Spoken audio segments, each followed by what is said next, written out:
What is a lighthouse? It is a tower with a bright light at the top,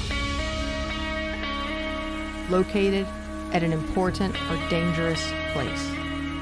The main purpose of a lighthouse is to serve as a navigational aid and to warn of dangerous areas. Welcome to the EMS Lighthouse Project podcast.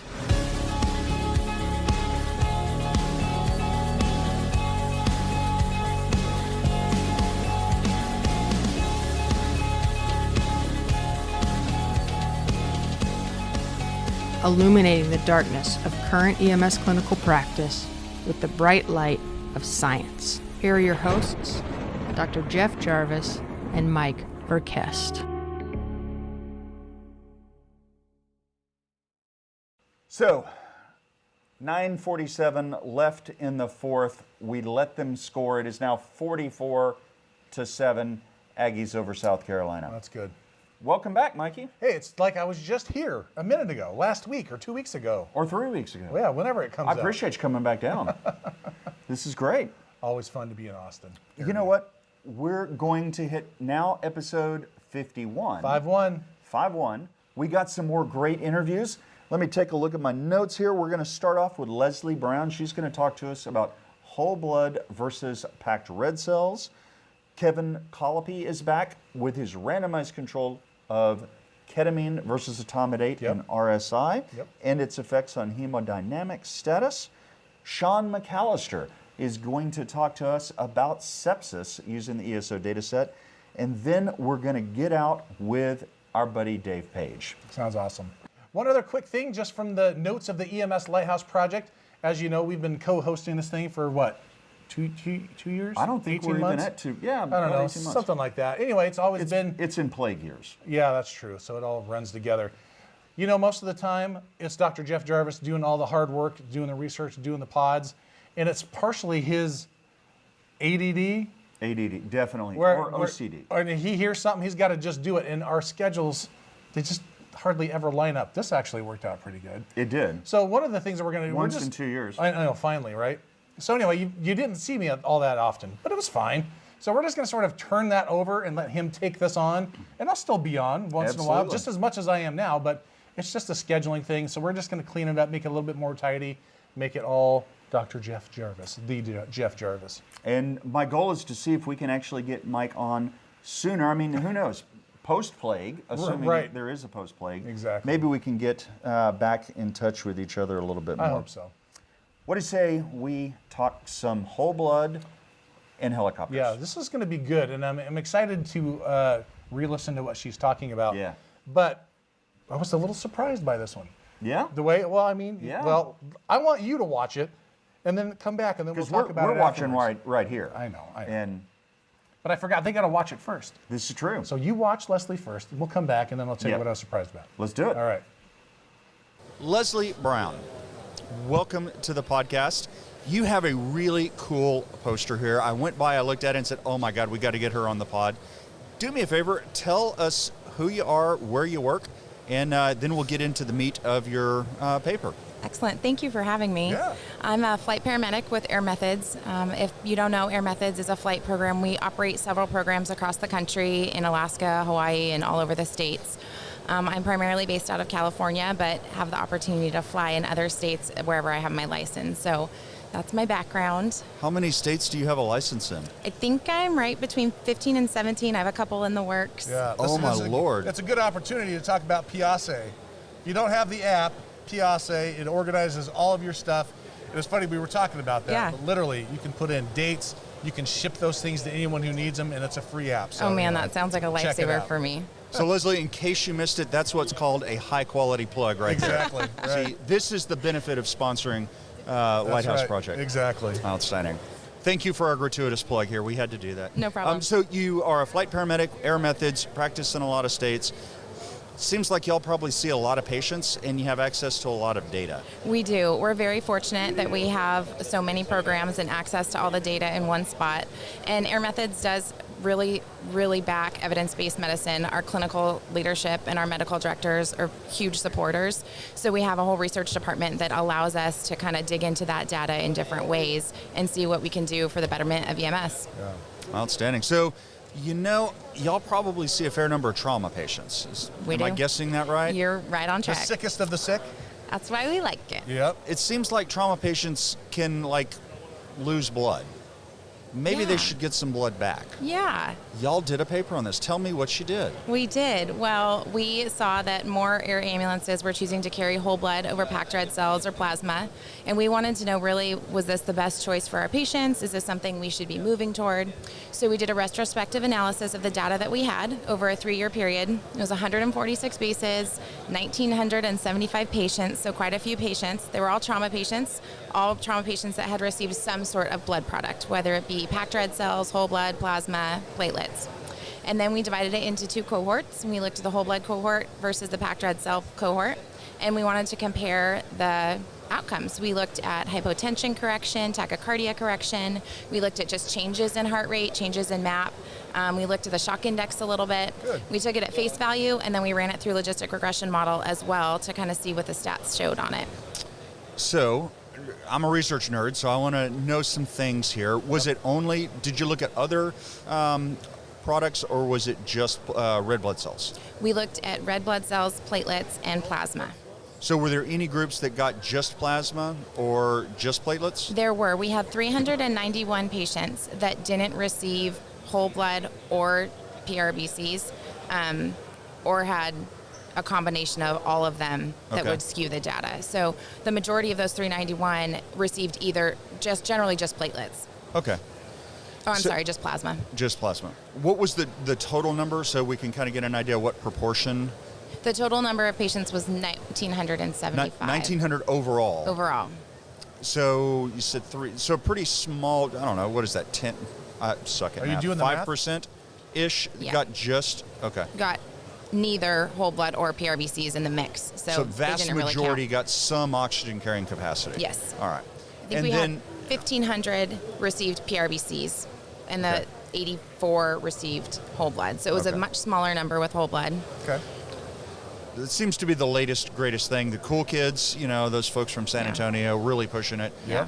But packed red cells has been sort of the go-to for a long time. So that would Right. make sense, just historically, why you would have more. Yeah. And then we did a lit review to see what was out there on cold stored whole blood versus packed red cells, especially in the pre-hospital setting, because that's our focus.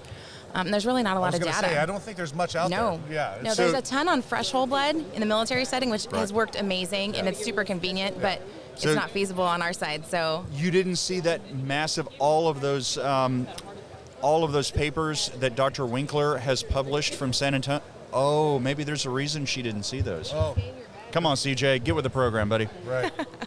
So this sounds like a descriptive study. You weren't controlling anything.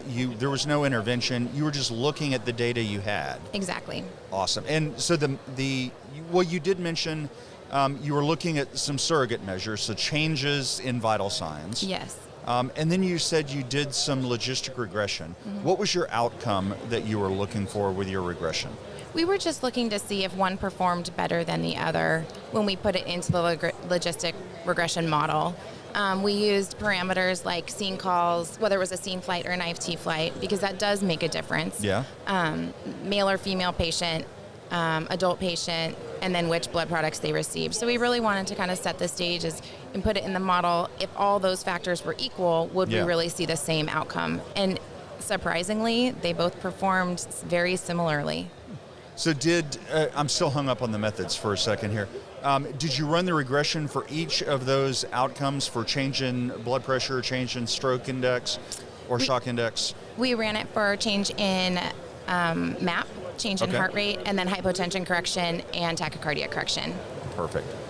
Did you, and I'm sorry, I'm nerding out here, did you look at initial vital signs in the regression model? Yes, so we took Perfect. the initial vital signs and then the final vital signs when we were transporting the patient. Okay. So it's all For the pre-hospital delta. data. Mm-hmm. All right. Well, let's get into what you found. What'd you find? We found that we were really expecting whole blood to just be the winner, because logically that sounds like whole blood is better than Are they the bleeding parts. PEC cells? Are they Right. bleeding plasma? Right, put in what you're taking out. We didn't see that. We Okay. saw similarities across the board, both on the face value and with the logistical regression model. The heart rate change was decreased by 9 on average in both groups.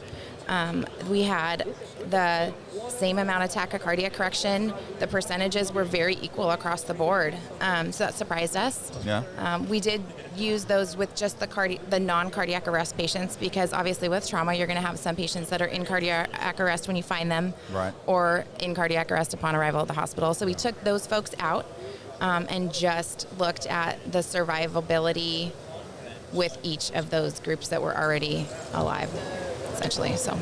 So when we were kind of mentioning that the outcome measures were surrogate measures, and this probably isn't practice changing, and I'm not telling you anything you don't know. It sounds like your intent here wasn't one and done, you're done with this. It sounds like you were just trying to get some information as a first step. Exactly. So initially when this idea came about, we wanted to know, was whole blood better than PRBCs? Yeah. And Yeah. we knew we needed to do a very specific study and data collection. But we had all this data on hand, so we thought, well, let's see where we're Yeah. at, and let's characterize who we're giving blood to, how it's working with what we have, Yep. and then we'll kind of know where to go from here. So this is really phase 1 of our project. Phase 2 includes hospital outcome data, a lot more specific data collection with regard to injury severity score, other treatments that are being given like TXA, crystalloid infusions, Right. Yeah. Right. as well as whether the patient's on beta blockers or calcium channel blockers, anything that, or blood thinners that could Right. alter the Comorbidities. treatment. Yeah, but it does give us a really good look at our population as a whole, because we're limited on what we can carry. Yeah. So we can't narrow it down too far where we're carrying a different treatment for each group of patients. But for our purposes, it's nice to know in certain areas, if this is your population, what works best for that population. Exactly. Because not Yeah. everybody has the same resources and not everybody has the same population. That's right. Absolutely. Speaking of that, and what you're limited in carrying, there's only so much room in one of those things. Right. Yeah. Did you describe at all how much of the whole blood, how much of the products were We did. That was data that we looked at. On average, in the whole blood cohort, they were receiving about 1.5 units, which was actually the same on the PRBC side too. So on the PRBC side, the average was 1.4 units with 0.5 units of plasma in addition. What was did you guys look at the average like pre-hospital time? We did not, but that's included in phase 2. Yeah. 'Cause Yeah. I'd be curious Awesome. too as well. So maybe that explains the 1.5 units for both, because it's a finite time. Yeah. That you've Yeah. got. I would almost guarantee that's your rate limiting step. Yeah. Oh, yeah. Because you still had patients who were significantly, they were still in shock, still hypotensive, still tachycardic, still qualify for more blood. Right. You're just But out you're of just time. there. Exactly. Yeah, that makes sense. Yeah. Perfect. So we're very interested to see, does it matter what we give pre-hospital versus what they're going to get when they arrive at the ED? You know, does our practice pre-hospital change what blood products they're getting in the ER, how much blood products they're getting? We're really excited about what's to come, especially. This is an exciting topic. I was just, I'm giving Dr. Winkler a hard time here about not getting off his butt in publishing. I'm not exactly one to talk. I'm sitting on a ton of data that I haven't written. But this is so exciting. He is so pumped about the whole blood experience that they're having. A lot of people are. I think Yeah. one of the other questions we had talked about briefly is we have a lot of logistic problems carrying blood. I'm a ground medical director. My logistics issues are way worse than yours just because of numbers. Yes. Right? We got more units. So something that would be shelf stable would make a huge difference. We were talking about freeze-dried plasma. The Pampers trial, which was a HIM study, shows 10% decrease in mortality. That seems very promising for a shelf-stable product. Exactly. We got whole blood coming out.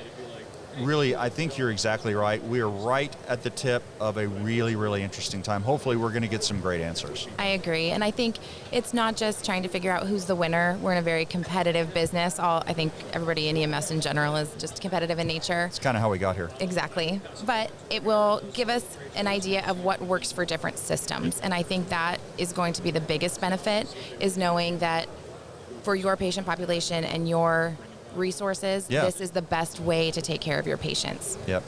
Indeed. You know, I'm bringing CJ up again. We specifically were talking about this, and I told him I was going to be interviewing you. He saw your poster and was really interested in it. He's so absorbed with whole blood, but he said, look, Jeff, do me a favor and make sure that people know I don't give a damn if whole blood is the answer. I just want to know what to do for these patients. And if it's PAC cells, if it's plasma, we just want to know. And we share that same sentiment. That's exactly our reason for doing this study. Yep. So what's your timeline for phase 2, phase 3, phase 15.4? Right. We're looking at phase 2. We'd like to collect data over the first year and see where we're at, see what our numbers look like. We definitely want to have enough subjects in the study to really be able to have useful data. We'll evaluate after a year and see where we're at and go from there. I'm sorry, I'm seeing the golden doodle around here, the labradoodle. He's distracted. There are dogs everywhere. I'm a dog guy, I get distracted. I did see some other names on your poster. Who were your co-authors? Oh, I have the best co-authors. Dave Olvera, who's been in research for a long time Awesome and guy. done some phenomenal work on push-dose pressors and the Heaven criteria. Dr. Dan Davis out of California, also. Both Flight Bridge Ed alumni, those two. Yep, they are absolutely. Amazing mentors. I'm relatively new in the research field, and I'm just learning as much as I can from them. And then Caitlin Price and Laura Smith are both flight nurses out of Florida that also work for Air Methods. Being a big company, we have relationships across the state, so it's kind of nice that California, the East and the West are all working together on this project. Yep. Well, I'm kind of glad because do you have any Texas bases? We do. And are they included in this? They are. So I really was kind of concerned that Texas and California working together, kind of like antimatter and matter. So nothing exploded. No, nothing exploded. No toxic fumes were encountered. I'm glad to hear that. Yeah. Outstanding. Yeah. Well, Leslie, thank you so much for joining us. This was great information. I think our listeners, maybe our watchers, because we're on YouTube too, are really going to like this. Thanks so much. We're looking forward to seeing more from you. Yeah. Thank you. Thank you for having me. I really enjoyed it. Good talking to you. Thanks. Awesome. All right. Outstanding job, Leslie. Good really stuff. impressed. Yep. Great presentation. You clearly know the material. This is great stuff, but it is a little surprising. You know, Mikey, you had mentioned you were a little shocked. What was that? Well, I mean, just whole blood's supposed to be the bee's knees, right? And I still think it is. I don't think we throw the baby out with the bathwater. Yeah. But it's interesting to find that really they were sort of equivalent, right? And I think everyone knows the challenges of carrying whole blood. Sure. Maybe there's something to the carrying the parts instead. Well, I will point out some limitations here. So these were all surrogate measures, just like Leslie pointed out. The future work is going to look at outcomes information. Yeah. That's one. The other thing is that we still have the problems of maintenance and logistics with packed red cells, with everything except, here's my hope, come on, freeze-dried plasma. Yeah, exactly. Or maybe we'll eventually get to nirvana and get that oxygen carrying capacity in something stable. Right. But I think this is great information, and I'm really looking forward to what Leslie and Dr. Davis and the folks with Air Methods come up with next. Yep. Well, speaking of next, let's go back to Kevin and talk about RSI. Y'all may have heard. Have you heard this? Well, there's a couple things I heard. One, Texas is a delegated practice state. Texas is a delegated practice. Drink up, Joseph. Two, it's an airway thing. It is, and I kind of like airways. Yeah. I'm an airway nerd. I've heard about that. So we're going to talk ketamine versus etomidate. What do you got, Kevin? Let's go. Kevin, welcome back to our increasingly noisy podcast studio. It gives it some flavor. And excitement. I love excitement. it. Yes. I can feel the Everyone's trying here. to come in and hear what you're talking about. Yeah, exactly. Well, you're here, and they're hearing. There are two words that they're hearing. They're hearing ketamine, and they're hearing etomidate, and they're like, I have got to know about this. Exactly. Boy, has that become the hot topic in the United States, particularly when you add the next phrase, EMS. Yeah, absolutely. And then, never mind. That's the second shift. Well, I'll tell you what. Since I'm an airway nerd, I kind of like ketamine. I like etomidate. Yeah. I got a question. I have a patient. Let's just ignore the fact that I'm going to resuscitate my patient before I intubate them. Put that aside. We got a great academic question. Everybody knows that if your patient is hemodynamically unstable, ketamine is the drug to use. We should definitely use that over etomidate. Just every time. Everybody knows that. So anytime I say everybody knows, that's sarcasm. Sarcasm. Yeah. So, and you should never give ketamine if they've got increased ICP because you're going to jack their blood pressure. Yes. Or never do that. No. And I was hearing that all the time in 2015 from my team. My critical care pharmacists were hearing that all the time from my team. Well, I couldn't give them that drug because. Right. And they looked at them and said, not so much. Where are you getting this from? Yeah, I exactly. thought we took care of that. There was some research. Anyway. So tell us about your paper. What's your, what did you do, and what'd you find? Yeah, so we're pretty excited by this. We've run a randomized clinical trial directly comparing the use of ketamine or etomidate for induction during rapid sequence intubation. And I love your plug about appropriate resuscitation because we now have all of that in our protocols too, and I think that's so important. Yet a separate conversation probably from today. But we tried to keep this pure of asking the question of current state, do we change patient hemodynamics when we're using one drug or the other? We previously looked at this in a retrospective study, but we were really concerned that there'd be lots of bias just based on what you just described of our providers picking ketamine or etomidate because of assumptions that might not be based in fact. And almost all of the literature that's out there is observational and very much subject to that indication bias. And there is a way to deal with indication bias, and that's a randomized controlled trial. So it sounds like you did it. Yeah, so we got IRB approval, and we started enrolling patients in 2017. And so we actually did a dual arm study, but we're only talking about the pre-hospital data today. So the IRB approval was for in the emergency department and the field. So those are the two arms. Those are the two arms. So we can go back and compare physician use versus pre-hospital use to see if there's a difference there as well. So we have about a little over 500 patients in the overall study. But kind of backing up a little, so we randomized our patients from January 1st, 2018 through August 2019 on every even date, even is etomidate, every even date, any patient who needed rapid sequence intubation was induced 0.3 milligrams per kilogram of etomidate. Okay. On every odd date of dispatch, patients received 2 milligrams per kilogram of ketamine. To keep it pure, we used one drug dose, so you couldn't titrate, you couldn't look at, I'm going to half the dose because they're in shock. Those are all great questions, but not different questions. That we wanted to keep problems. It clean. Yeah. Right. So what was your, come back and tell us exactly who you were including, and were there any exclusion criteria? So we included we collected data on every pre-hospital intubation, and then we studied every patient who was intubated via rapid sequence intubation. And we excluded minors, we excluded prisoners, all of the typical at-risk populations were understandably excluded. Yep. And we studied the first sets of vital signs. We were particularly, then our question at hand was, do we get hypotension, a 20% drop in blood pressure, it's common accepted significant change in vital signs, and do we have a significant change in shock index? So those were our two factors that we were looking at in our study, and then first pass success, everything else that you kind of look at as secondary questions throughout the study period. So your primary outcome was your delta blood pressure before and after? Yes.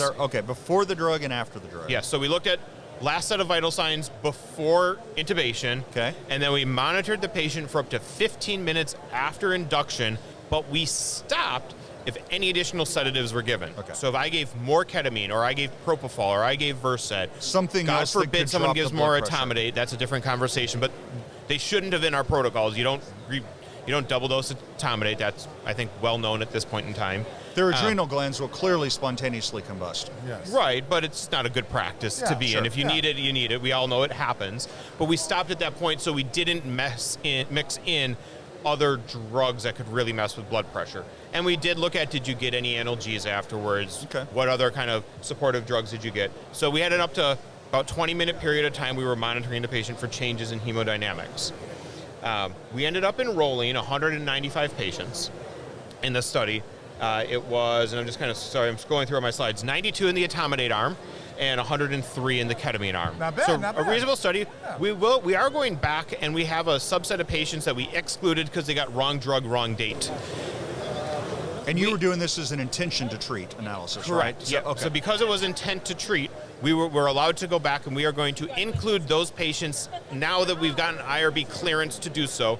It's not really a new approval, but they approved us going back and reanalyzing these patients as a subset, just to make sure the results I'm about to talk about weren't influenced by some bias. So you went back in and you looked at it as both an intention to treat and a per protocol, and what was actually delivered. Correct. Got it. What'd you find? So what we found is that our patient groups were very homogeneous. So there were no differences between the groups, and that's really important. Yeah, table one looks boring. Same age, same gender mix, same shock index mix, same reasons for RSI, no statistical differences between the two groups. Okay. Sure, there's some percentage differences, but no p-value that said there's a significant difference between them. Baseline characteristics are good. Exactly. So no difference in baseline GCS. Average shock index between the two groups in the etomidate group was 0.79, 0.88 in the ketamine group. P-value was just over 0.1, so not different there as well. It sounds like the ketamine's a little bit higher, but not statistically higher. Yep. So we look at our results. In the 0 to 7 minutes, no difference in our patients. They stayed the same, didn't matter which drug was given. There were changes. We did see understandable drops in blood pressure, but no significant increased drop one drug versus the other. Yep. We actually saw some delayed changes, and we saw a trend towards a lower systolic blood pressure and a lower mean arterial pressure in the 8 to 15 minutes afterwards. Those reached statistical significance. With ketamine. With ketamine. So ketamine. ketamine was had a lower. However, our frequency of hypotension, that 20% drop in blood pressure, did not reach statistical significance. Okay. So we had no statistical difference in the percentage of blood pressure changes, or percentage of patients who had blood pressure changes between the two groups. We then did a couple of sub-analyses of our patients who were hypotensive, had To any begin with. hypotension, That was going to be and my our next patients with any high shock index. And we looked at those groups, and we found the same thing. That's been a thing in the literature, particularly with ketamine. Correct. So when we looked at those subgroups, we again found no statistical significant difference between the populations, with the exception of in the high shock index group, systolic blood pressure following ketamine was lower with a p-value of 0.007. So that wasn't our primary objective. The presence of hypotension wasn't there. We didn't see more hypotension as we defined it in the ketamine group with a high shock index, but we did see a lower blood pressure compared to etomidate. So what we concluded based on our pre-hospital data is there was no hemodynamic difference between the two drugs, regardless of the patient's physiologic state, whether you choose etomidate or ketamine in this particular study. And so I like this. There has been an RCT, essentially that RCT, done in the hospital, and they found exactly the same thing. No significant differences. The big question is, well, does that exist in the field? Right. Is there anything different? So it's really nice. I think it's a great confirmatory paper, and the fact that you're doing this in two arms, field and ED, in the same setting. So as opposed to, I think the other one was Jarvis, so she's a French doc, so this is now same country, same system. The practices should be the same. It'll be really interesting to compare your EMS findings and your ED findings. Yes, so I don't have that data here today. I don't want to throw any spoilers out there. Sure. We've got the data aggregated. We are looking at that, and we're really looking at 3 papers to come out.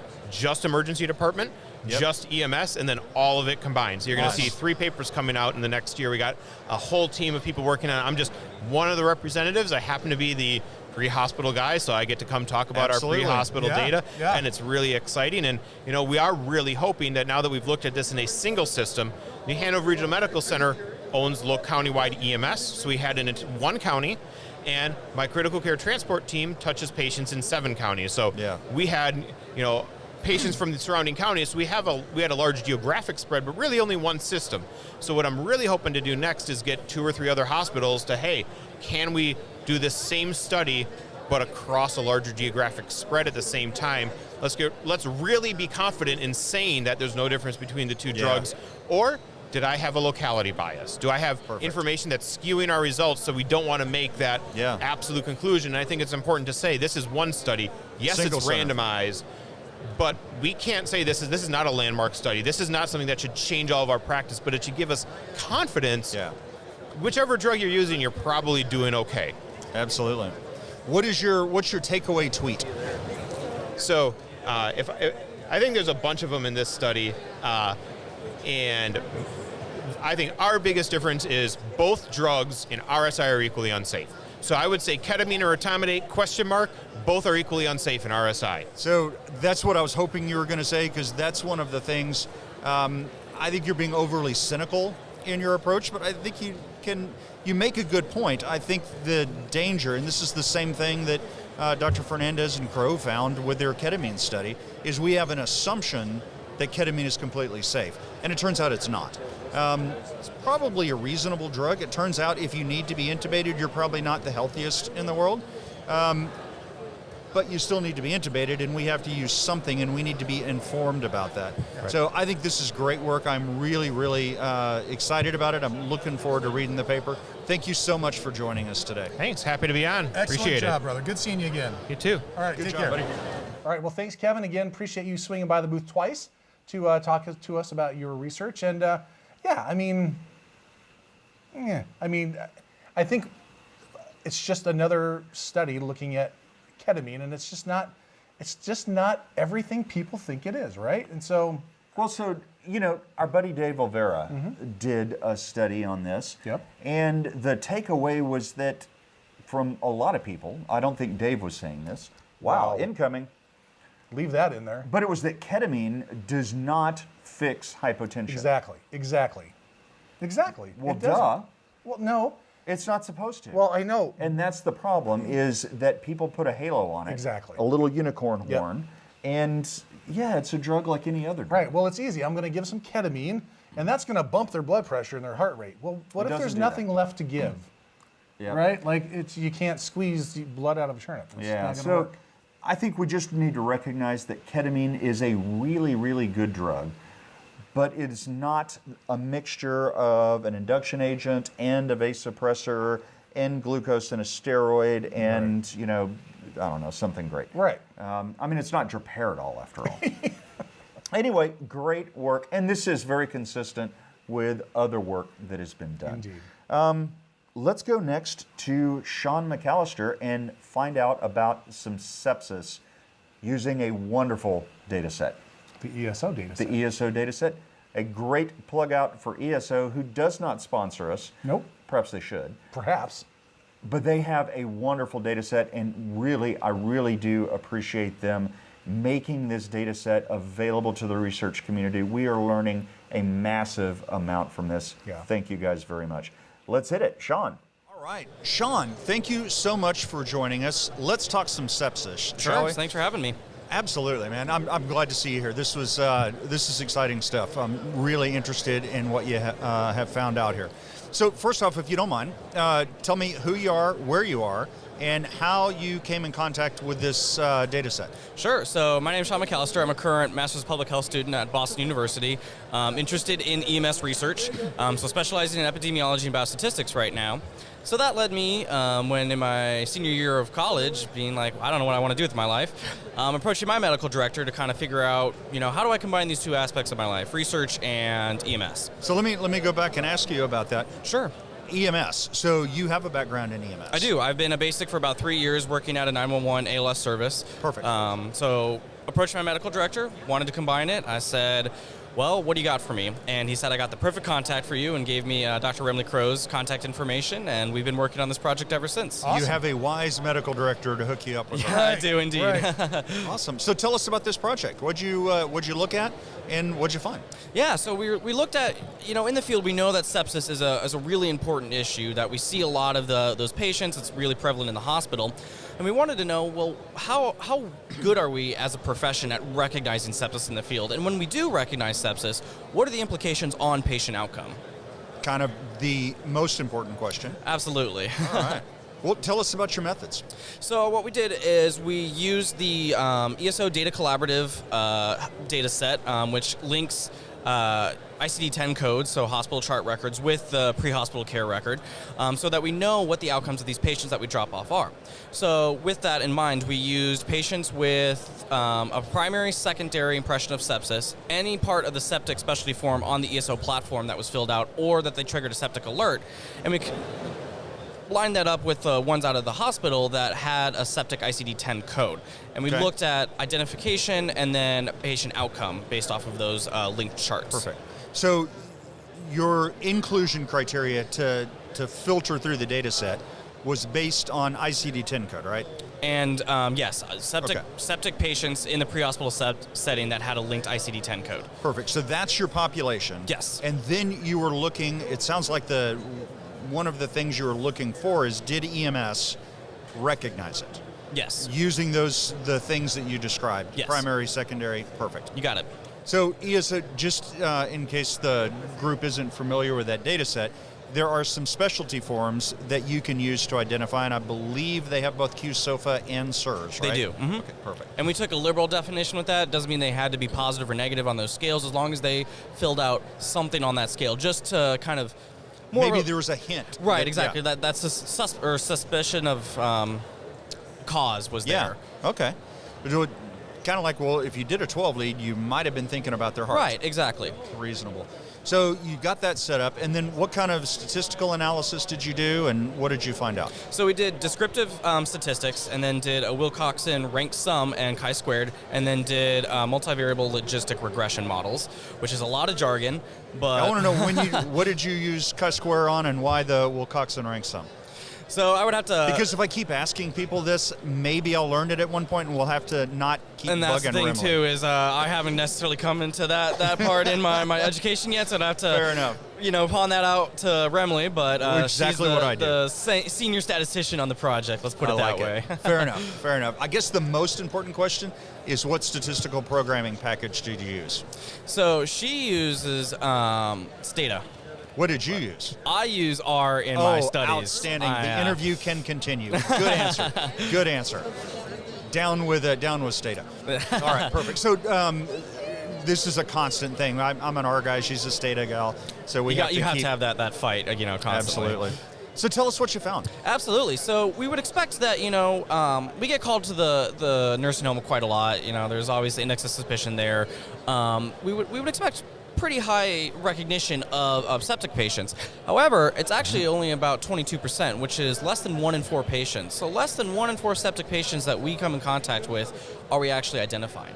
And moreover, from that, our septic shock patients, which have an even worse presentation to us, we would think it'd be easier to identify because they're in shock. All right, well, let's do all the treatments. We have our suspicion of it. The hypotension might have clued you in. Right, exactly. Yep.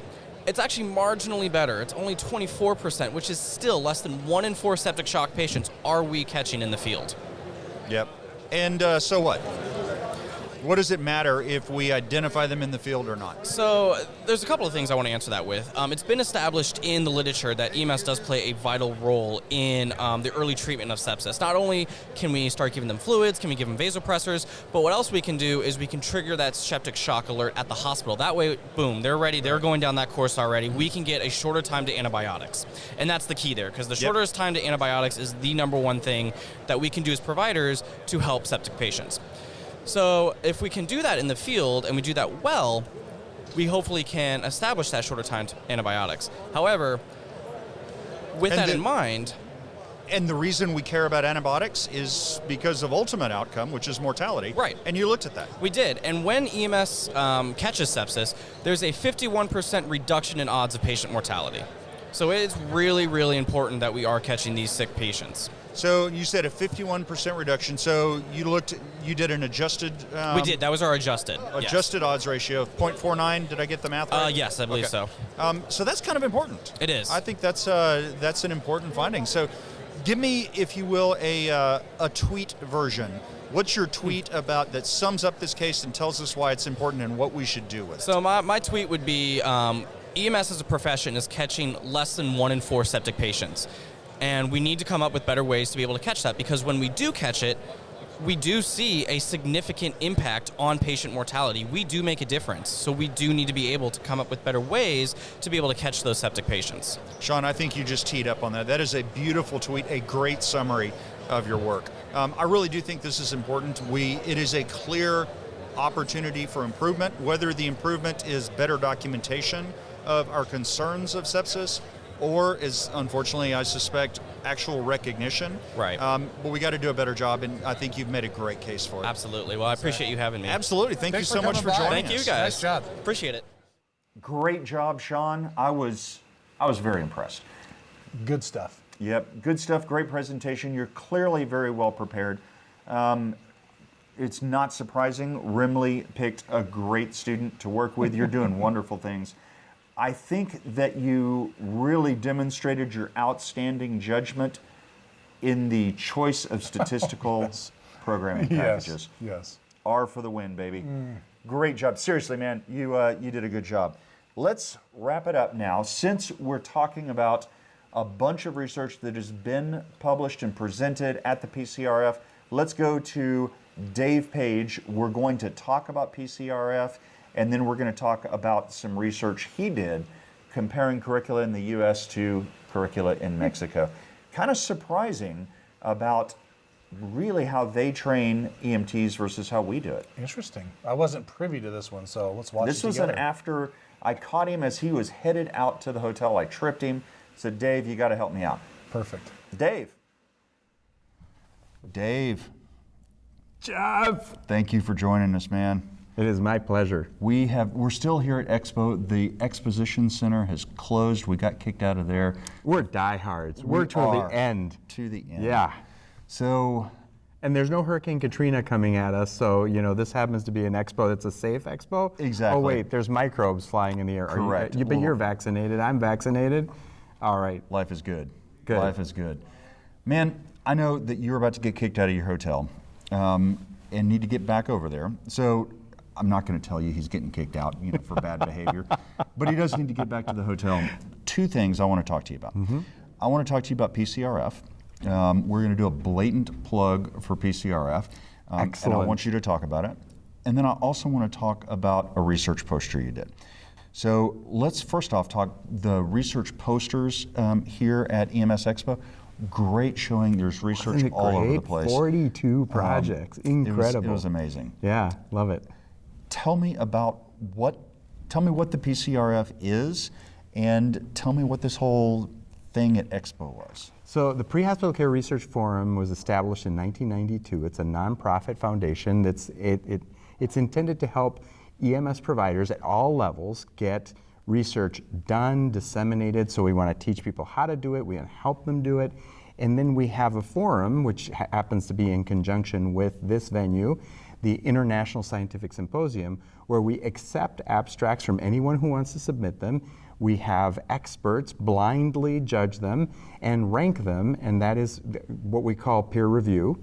So we are able to present original research never seen before at any other venue, any other conference, and not only showcase the stuff that's happening around pre-hospital care, but really kind of take control of our destiny so that it's EMS folks doing EMS research, and we are advancing the profession with evidence, with science. So our attempt, we do podcasts every month, one clinical, one educational, is to make science accessible and understandable so people don't think of research as a dirty word, as like I don't know how to do that, I wouldn't know where to begin. It's just curiosity and actually trying to answer questions that have plagued us for a while so that we can move on. There's groundbreaking stuff. David Wampler won Best Research, paramedic and PhD. And you don't need to be a PhD, but he happens to have one, so it's kind of handy. But he did a simple project, taking a camera, putting some dots, watching people move back and forth on a backboard, going, it's less movement if they're on the stretcher. Or another one that he did with Dr. Miramontes, where they waved an alcohol prep around the nose. We actually had Dave on the podcast and talked about Yes, isn't that amazing? Yep. So an EMT can do the same thing that we do with Zofran with just a little bit of an Just a alcohol whiff. rep. Just a So whiff. rock stars like Dr. Remley Crow, an EMT and PhD, Yep. have won research for burnout and disparities in care this time. Yep. And She's going to be on the pod. Love it, love it. And you know, the work that Ginny Rinkowitz just did on suicide, Yeah. amazing stuff. But I love some of the most simple ones, you know.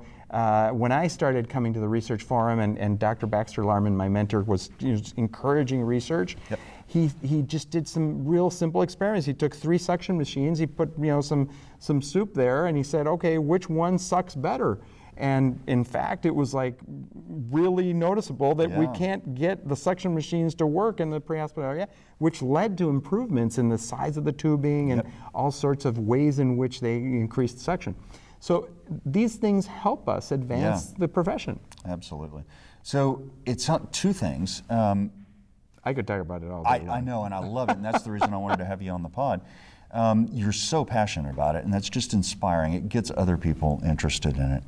You know, your description of what you're trying to do, translating knowledge, moving it to the field, it almost sounds like you're trying to illuminate the darkness of clinical practice with a bright light of science. We just need Ginger's voice in here to say with science. I love Ginger. She's amazing. So I do have to ask you though, you said this is the International Scientific Symposium. Yes, it's international. Were you the one who came up with that abbreviation? So we did. It's kind of because it sort of sounds bad because it might It be does. like ISIS or something. That was but the it's point I was trying to make. ISS, please. Let's not confuse Exactly. the things. Okay. That was my joke. I was going to tell you. Yeah, Awesome. I know. But it is ISIS a little bit. We're terrorists of science. We want to debunk some of the things that were status quo, and we're going to blow up the status quo. I think I might rethink I'm that analogy. Well, let's see. So that's PCRF. And you said PCRF is based at UCLA. Yeah, although it really is a national and international project. And in fact, we have collaborations with the UK College of Paramedics, the Australasian College of Paramedicine, the Paramedic Association of Canada. We're doing a joint online 24-hour marathon of an international symposium. And normally, This is just madness, man. out Hearing of about what COVID, y'all are doing. it's like geek out, man. Yeah. And we give a prize. So what do you mean by the best 24 winner. hours? Tell me 24 about hours. this. So What are you they'll get talking started about? in the UK. They'll kick it off. If we're Yeah. awake, working night shift, Right. you can tune in. And then as the sun goes around the globe, we're going to take turns and get the best research for pre-hospital care to come out in a virtual environment. So we have panels with people from all of these countries all together in one place. Did you talk to Bob Geldof about this? Is this like the research version of We Are the World? I thought it was a Jerry Lewis telethon, but whatever. Same thing. Less we, annoying. we are not asking for money, although if you have money, really, we need money for the PCRF. No, really, we need done. money for the PCRF. And research, by the way. Yes, So absolutely. I want to talk about your research. And it's funny you mentioned Remley Crow. Rock star. Absolute rock star, yeah. Remley went to EMT school in Mexico. Yes, she did at the Mexican Red Cross in Mexico City. See how I did that segue? Yeah, smooth. So I frequently wanted to know, what is the EMT training like in Mexico? Yes. Now, and how does it compare? Similar standards of care for BLS, right? Yeah, The meaning the EMTs things that you do. Correct. And the things you're expected Correct. to know. Exactly. Okay. Very similar scope, very similar depth in we expect people to know and understand. So we know these are very similar in many ways. Yep. So tell me how the curricula compares. Right. Wouldn't it be great if somebody did a research project that did those? So you did that. If I remember correctly, you were the senior we did it with author on it, right? Well, yes. Who else was on this paper? So Alfonso Salas, who is the delegado and in charge of the delegación, or the delegation that of the Red Cross that it takes care of the state of Mexico, and that's important because there's the country of Mexico, there's Mexico City, but then there's the state of Mexico, which is literally the surrounding area around Mexico City. So it's very urban, very... pardon my lack of understanding of Mexican geography, but is that the same thing as the federal district, the DF? Actually, the federal district is almost like Washington, D.C., and then the surrounding area is Mexico, the state of Mexico. So just like you have states in the U.S., Mexico has states. So you're in Chiapas or you're in Guanajuato. Is that particular state, is it really pretty large? Urban? Is most of it just so Mexico City? It has everything. It has lots of urban, lots of mountains, because Mexico City was in a valley. So you have everything. You have ultra remote, and you have ultra urban, and very dense or very hard to get to. It's quite fun. So you compared the curriculum, what they need to know. So the scope, what they actually are expected to do, is basically the same. And I think most... With tiny little bits of difference. They can start an IV, for example. So some EMTs in this country get variances and they get approved to do that. But usually that's an advanced scope. It usually is. So there's that little bit of difference. There's also a tiny bit of difference in that off the get-go, they are authorized to do things like just life-saving epinephrine, right, for anaphylaxis, or aspirin for MIs. So these things are for sure part of their scope from the start. But not spilling into our AEMT. So they're not going to do D50. They're not going to. It really doesn't. There's no scope creep. It's pretty much limited to a very few drugs that they're going to do, and maybe a nebulizer, more likely an MDA. So helping patients take their own med. So when you compared the curriculum in different areas, what's the bottom line? How long does it take to become? 800 hours in Mexico, 184 at UCLA. That's different. Yeah, a little, you think? And plus 46 weeks for them. Once they usually do it on Saturdays, so once a week people go in. And most of them are volunteers. The Red Cross has 40,000 volunteers across the country. And that's the backbone of BLS ambulances is volunteers.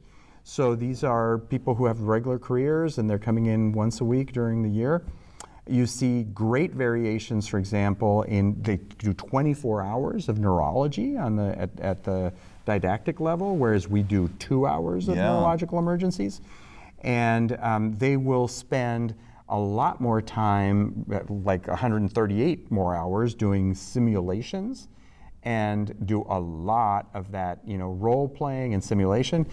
They do 154 hours of ride-alongs, I think, 158, don't quote me exactly, but so they're really hands-on, but they'll do 45 hours of anatomy and physiology, so they have a much stronger base in A&P than we do. Well, as an A&P nerd, that just is music to my heart. That's amazing. That's really cool. So I always think, I'm a Texan, right? So they're my southern neighbors. I always think it's important to understand how other countries do things. We have a tendency in the U.S. to think our way is the only way and our way is the best way. Sometimes it is, but sometimes it's not. And I think it's really important to get an idea of what our colleagues do. And it's very rare to have paramedics in Mexico, like advanced providers. There are very few. The Mexican Red Cross has trained only a few cohorts of what we would call a paramedic in the U.S., and they consider that a depth that really is a 3-year degree. They call it a TSU, Técnico Superior Universitario, and that is a level that is in scope and in knowledge similar to our paramedic, only that they will actually grant a degree. Nice. So that's very typically different. 3 years. Yes, as 3 opposed years. to most of our paramedic degree programs are 2 years. Correct. And in Australia, those are 3-year bachelor programs. In the UK and here, 4 years is a typical bachelor's. But I've always been amazed at what people call a 3-year program and a 2-year program. Like, we cram into 13 months, 12 months what people would do in 3 years, no problem. And we think it's humane. It's sort of the way residents used to have to sleep on the couch because they were just going, There's more a reason and they're more. called house officers. Exactly. And then they don't, and we don't give any credit for ride-alongs. Come on, that's just, you need to get your skills done and go out and get it. Awesome. Well, this is great information. I really appreciate you talking to us about PCRF. Guys, if y'all are interested, and of course you're interested in research because you're listening to this podcast, I really encourage you to submit your research to PCRF. Mentors are standing by. We have 42 associates that want to mentor others, and we have workshops in conjunction with our I can't partners. believe we didn't talk about that. I know, like ESO Ed and ESO. Yes, exactly, and the amount of data there, so that people don't have to reinvent the wheel, right? We need to synergize. And we sit in like a think tank environment and say, what do you want to study? And we've had people study some amazing stuff, like are stroke scales effective? Remley Crow helped that team. Incredible stuff. To plug our, we're doing, so at FAST 23 in Las Vegas, be there because it's going to be great. Absolutely. We go there, there's a pre-conference workshop where Dave and his folks come together, Remley and Tony come together with their data. We sit down, we assign people who are interested in a research topic to a group of mentors, and we hash through what are your ideas, what can we figure out, and do a project. Zero to hero in that workshop. Yep. So the idea is instant gratification, like speed dating. In a matter of 2 days, you will do a project, you'll come from an idea to actually project completion. Yep. We hope. And then you clean it up sort of on a few, like we'll follow you and help you over the course of a year to make sure you can submit it and present it and get the full paper done. And so the plan at FAST, we're going to do this this coming year. We'll get everybody some abstracts by the end of that session. We go in, we clarify them, we finish doing full analysis in 2 days is a bit much to ask. But we'll do that. It sort of sucks, but it is fun. Yeah, it's like a hackathon for statistics nerds. And you don't go to dinner with us because you're working on the data. It is true. We go have fun while you're trying to crunch, the right statistical test and make the data fit. And the really fun thing is when I try to figure out the right statistical test, I'm calling Remley, and she's getting annoyed because she's doing the exact same thing for another project. But then we work with you over the course of the year. You get the manuscript done, and you come back the next year and present it the next year. Samuel Kordick did one on ketamine, and look at it now. I mean, ketamine is a big issue, and we did that way before it was a big controversy. And we have a story to tell about ketamine, and he's brought that to the forefront. Absolutely. And he also introduced me to some really cool plotting in R. We're both GG plot fans, and he really taught me how to do some great plots. See, you just went there like it was just flowing, and I'm just this going, is the this kind is of Chinese geeky crap, that you expect from the EMS Lighthouse Project. Great. Dave, thank you so much. My really pleasure. appreciate it, My man. pleasure. Always. Let's keep doing it. I agree. All right, thanks, Dave. That was surprising to me as we were sitting here. So much more time spent on what I think is the important stuff, the anatomy and physiology. Absolutely. 800 hours. I mean, holy mackerel. I can sort of speak recently about this because my son Caleb just went through EMT class, and it was not 800 hours, I'll tell you that, right? But good stuff. Yeah, and I really am. I used to teach anatomy and physiology. I am so excited to hear people doing that. I think it's wonderful. And it's a really interesting thing about what do you value? Do you value knowledge or do you value skills? And it looks like and I'm not sure there is a right answer, but for them, have to determine knowledge is a thing they really want to stress. Our Australian colleagues have done this, our colleagues in Britain have done this, and we seem to stress skills. Indeed. So maybe there's a balance, but I think seeing the contrast is really, really good. Indeed. Hey, during that episode, we talked about the pre-conference workshop for FAST. Just tell us one more time, when and where. All right, so FAST 22, coming to you, Las Vegas. Live in person, May 9th through 11th. Yep. Excuse me, at Planet Hollywood. It's going to be amazing. And again, we talked about it, the Prehospital Care Research Forum, pre-conference. Come to that pre-conference. You're going to meet people, you're going to learn about research. In fact, when that weekend is over, you will have an outline in hand. Enough to get an abstract. Enough to get an abstract going. Yeah. And you're going to be working with amazing people for the next year. It'll be great. And you will be able to come and present your research at the next FAST, at FAST 23. So look into it. Check out flightbridgeed.com. It's going to be awesome and a great opportunity if you're interested. Yeah. Mikey, this has been so awesome being able to sit down in person with you. Real life. And you know what? I think we're going to get at least one more of these. Well, we're definitely going to do something at FAST. Clearly. So we'll have that. We'll even be able to do it again right before then in April, because ESO Wave, which will be obviously here in their hometown in Austin. Yep. It's a great conference. Theoretically, it's a user group, but it's actually a lot more than that now. Yeah. Oriented to the entire industry. A lot of great research, a lot of stuff there.